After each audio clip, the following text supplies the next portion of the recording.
today and to share part of the Huntertown story. Let me just make sure I get all my stuff going on here. Okay. I just want to give a little bit of context and background about Huntertown as we get started. It was an African-American hamlet settled in 1871, about a mile and a half outside of Versailles, located on what was called the Crawfish Road, now called Huntertown Road. And the story is part of the wider story of African-American hamlets in the Bluegrass region, especially rural ones. There are many, and you can see that it's a pretty old map. It's from a publication in 1974, but there are a lot of these hamlets, and I'm sure you're familiar with many of them, and Huntertown is circled there in red. It was a very tight-knit community. There were 2 lanes that went into the community, and there were houses on either lane, houses that facing the lane, behind it, all of the different gardens and tobacco fields and hog pens and all those good things. And the community included several small grocery stores, the Huntertown Color School, the Rhine Railroad that went through there twice a day, and a lot of stories about baseball teams, and we'll have to talk about those a little bit sometime. But because the focus here is grassroots preservation and how we sort of worked on that, I'm taking a moment to tell you that history is part of this, obviously, and I'm not going to go into a whole lot of that with this presentation, but we have just hundreds of archival photos that tell the story of this community, which was there for over 130 years. Part of what we're doing, though, is we're preserving and protecting a legacy in the landscape, because there are no large structures left there. There's just a very small few things that are still standing. And so now it's 38 acres of passive green space. It's now a public park, which is managed by the Versailles Woodford County Parks and Recreation Department. You can see it's a beautiful spot on the eastern side of Versailles.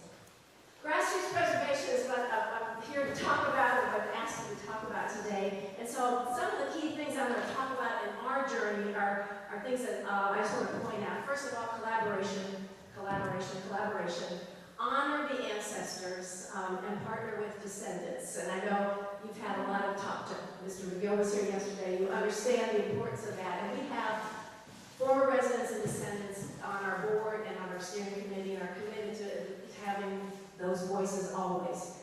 Build relationships with a wide variety of stakeholders. You'll see we've had quite a few in this journey so far. Engage educators, students, and their families. That has been a big part of this for me. And having that long-term relationship with the schools, you'll see, has been key to us as well. Public and private partnerships everywhere, and to share your story in as many places and to as many faces as possible.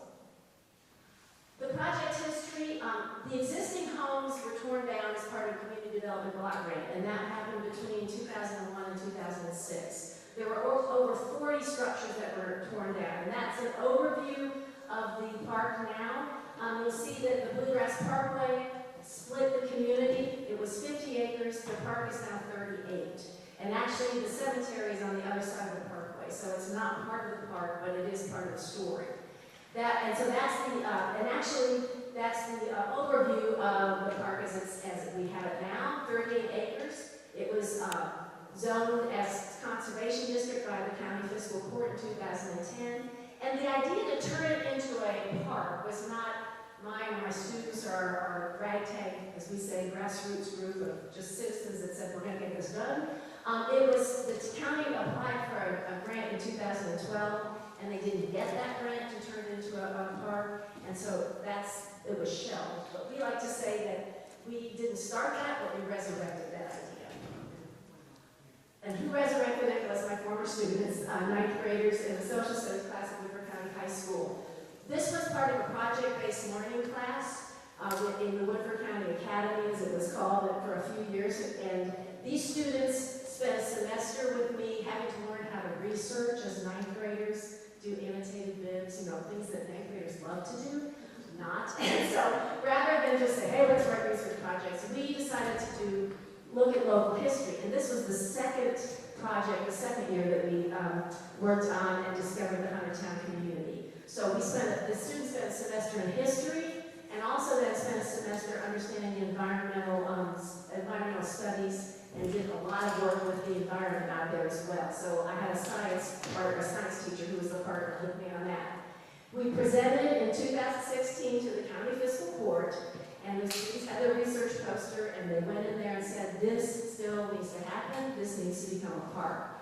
And so that's basically when the buzz began, so to speak. But we had a great time out there. The one picture over here with the man in the suit, that's Dr. Rich Shine from UK Geography Department. But Rich has been a part of this even on the very first 2012 grant. But he came out to teach the students how to read landscape where there was nothing there. So look at, there's the flowers that used to be around the house, and teaching, you know, here was the road, and etc. So we had a great time learning about that, because at that point, the place was locked. I mean, there were 2 gates on each lane, and that was locked. You couldn't get into for 20 years, it sat that way. In 2018, I retired from teaching, and later that year is when this all started. This is all volunteers, and so this has been my volunteer retirement gig for a while. But I got the first grant we got was from the Woodford County Community Fund, and we got a grant to do research, basically buy a scanner and to spend some time doing oral histories. And so eventually we produced the 3 panels up there that went all over Woodford County, and was able to say, here's what Huntertown was, and here's what we'd like to see. Here's the vision for the park. I spent a lot of times in classrooms, including, this is at Huntertown Elementary, where I got to have primary source lessons with 5th graders and say, this is why your school's called Huntertown. And so that has continued throughout this whole process. But we did a great lot of work to show and tell all over the place. So in part of the research that I did as looking at deeds, I discovered that the very first piece of property, the first 5 acres, was sold on August 29, 1871 to Jerry Gatewood, who was enslaved right down the road from where I live now in Mortonsville. He went to Camp Nelson, self-emancipated there, joined the USCT, was in the 116th Infantry, and he buys the first 5 acres on that date. And when I realized that, I went to my little steering committee of interested citizens, and I said, we need to open something at this park on the 150th anniversary. And so on August 29, 2021, the park was open to the public. And we unveiled the historic marker, which was our first big project. And everybody that you see there around the marker is either a former resident or a descendant from Huntertown. Our other big partnership has been with the University of Kentucky Landscape Architecture Department. And that's been ongoing, well, we're still working together actually, since 2020. But Dr. J.M. Koo, with her 3rd year UK landscape architecture students, has kind of a community-based program where they come in and address and make a proposal for a certain need. We did this during COVID. You can't really see, but we're all with masks on up there in one of those pictures when you thought you still had to have a mask on outside. The student I taught 80-year-olds how to do Zoom. I bring my computer into their house, but they interviewed the former residents during COVID. They did an incredible amount of work, and for 3 years, did different iterations of the master plan. We're now on the 3rd one. In fact, the revision in Huntertown from African American Freetown to Interpretive Public Place, that just was published just a few months ago as the final summary of the whole project that we've done, thanks to the University of Kentucky and their Sustainability Challenge grant. So we're still working and working together on a lot of things still with that project. But it gave us, as I said, now the 3rd iteration of a master plan for the park. So we have an idea of what we would like to see there in terms of some built environment, things like a community pavilion, outdoor classroom, ghost structures where we know certain structures used to sit, etc. The other thing that we did was we worked with Dr. Dan Vivian at the UK Department of History and Historic Preservation, and he and I spent over a year going through archival documents, writing the history of the entire community from the beginning in 1871 all the way to the end. So it goes all the way through the early 2000s. The first set of signs, this one is an overview set that is out there at the park. These were designed by UK landscape architecture students as well, and then fabricated and manufactured by Ruggles Sign, which is an international sign company headquartered in Versailles. And so they worked with the students and did these incredible signs. So that's the overview one with maps and all sorts of things. And then we have 14 different signs on a 1 mile trail. That's an interpretive trail that tells the story of the community. So this one, the beginnings, the veterans, the story of the railroad, the baseball teams, all the things that you walk through. And there, you see the red outline there, that's the 1 mile trail. We also, with UK, developed this app, Echoes app, with UK, that is basically a geo-fenced app, and you walk around the phone and you can hear oral histories, and if you're walking down the Ronnie B section of the railroad bed, the steam trains, you'll hear that. So you can have a lot of extra information with that particular app, so that also amplifies the experience for anybody out there.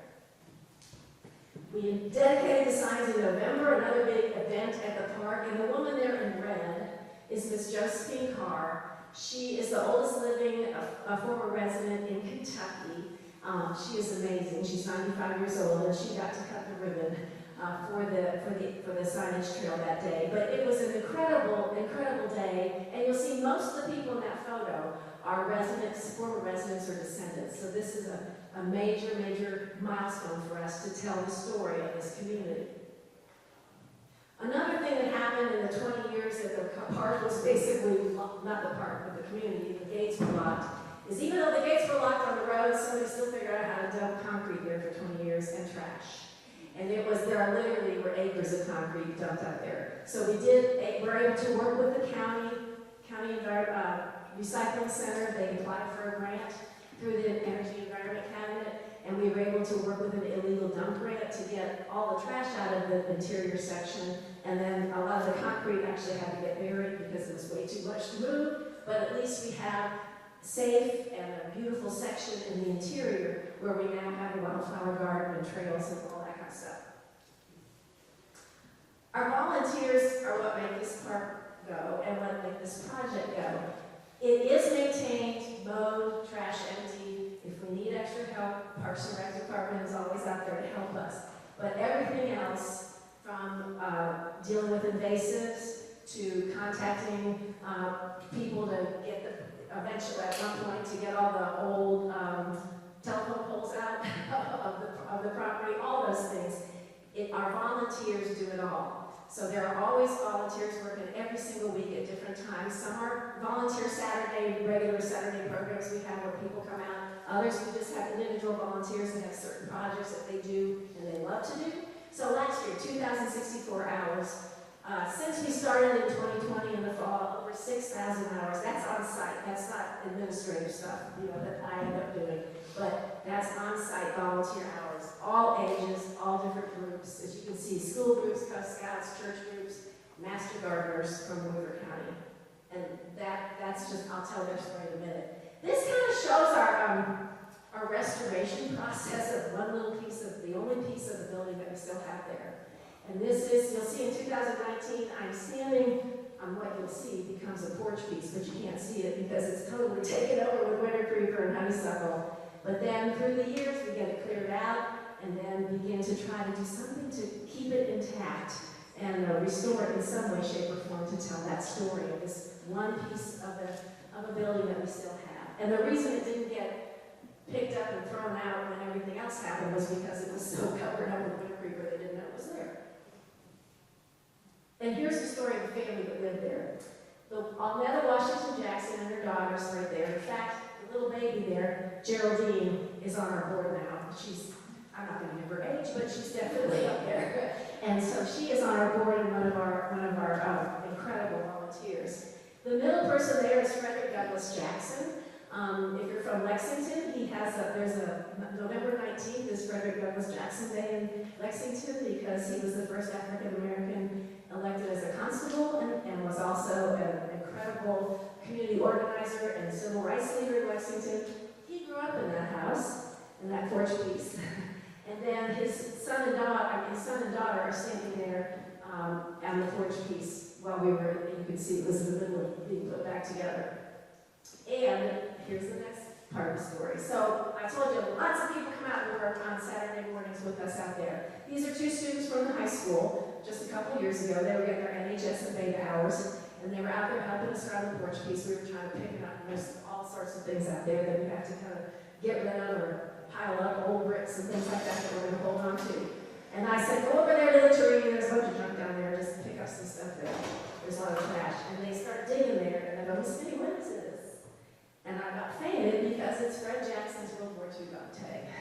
And it was it was just at the base of the tree, and a bunch of old, just stuff that was there, old cans and things like that. So we were able to get the whole family together and present the dog tag, once we cleaned it up a little bit, present the dog tag to the family in September 2023. And those are the days that you go, okay, this is definitely something we need to keep doing, because you never know how the story is going to unfold.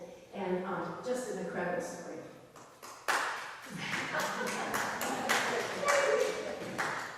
Woodford County Master Gardeners are also great partners. These women, last year alone, we put like 300 hours in. They planted a garden out there, because pollinators, and protecting the environment is also part of what we're trying to do with this park.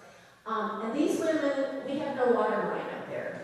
Okay, in fact, we just got one about 2 months ago. No water line, so they would literally get 5-gallon cans of water, put it in their car, and drive out there to water plants. They are amazing, and this garden is incredible. We're actually in phase 2 of it for this year, and just again, amazing partners. People have just jumped at the chance to try to make this place work. Huntertown Elementary School, of course, as I said, school students get their families involved. It just grows exponentially in terms of people's involvement and excitement. These students last year were part of the 5th grade leadership team. I went in and did my primary source lesson and all those things. And then they got together and said, we want to do something for this park. So they produced 2 really sweet videos. One is about coming to the park and seeing it, and the other was for our turkey trot fun run. They're both on our website. But again, we didn't come to them with the idea. They came to us and said, we want to help. So it just makes it so exciting to work with students. And of course, they interviewed the former residents and things like that. We're now, in 2022, we became an official nonprofit. Before that, we were with a fiscal sponsor under the Woodford Community Fund, Woodford Parks Foundation.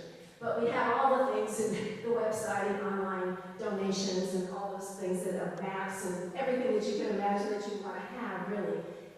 Okay, and then I talk about my former students. One of my former students, designed the website. I had a former student that used to work at KET that did a 5-minute documentary that's been on Kentucky Life. So you just never know when people can say, hey, Miss Finney, let me help, and try to come up with something for them to do, believe me. We went some other, of course, I had a picture earlier, about a year ago, we got the Ivy Willis Award from the Kentucky Heritage Council. We've also been honored by the Historical Society and the Rest Trust for our work so far. We do a lot of things that deal with Huntertown but don't necessarily just deal with that story. So we have done a African American honoring our Black Heritage series for Woodford County for a couple of years. We did 3 programs this year. We always, of course, do Black History Month, different types of things happening then. We have a great connection with Camp Nelson National Monument, because we like to say we're the rest of the story. After the veterans come back, they start many of these hamlets all over central Kentucky. And so that many of our original landowners were USCT veterans from Camp Nelson. So we've done several programs with Ranger Steve Fan and others out there. Turkey Trot Fun Run is one of our board members said, let's have a fun run. Let's just have people out to the park. So this will be our 3rd one coming up in November. And it's just a fun time to get people out there, raise some money, and get people on the site of the park. This will be our 3rd Juneteenth celebration, where we have our fundraising dinner. This year, again, it's at Holly Hill Inn in Midway, and we also have partnered with Blacksville, Kentucky from the very beginning. So we try to keep those partnerships even out and beyond just Woodford County. Community partners, I've kind of talked about all these already. That's what, there's just so many different partners in the city, the county, and also beyond Woodford County too. And a minute or 20 minutes, sorry. Okay. This is one of our former residents, his great-grandfather was a resident. He's a descendant. He's been with me since I taught teach the school class in 2015-16. But one time when he was teaching students, this was a quote that one of the kids wrote down, and we've kept it and use it all the time. The roots at Huntertown are deep. You can't just pull them up and throw them away. And that's kind of what we're about, is trying to preserve and protect that story.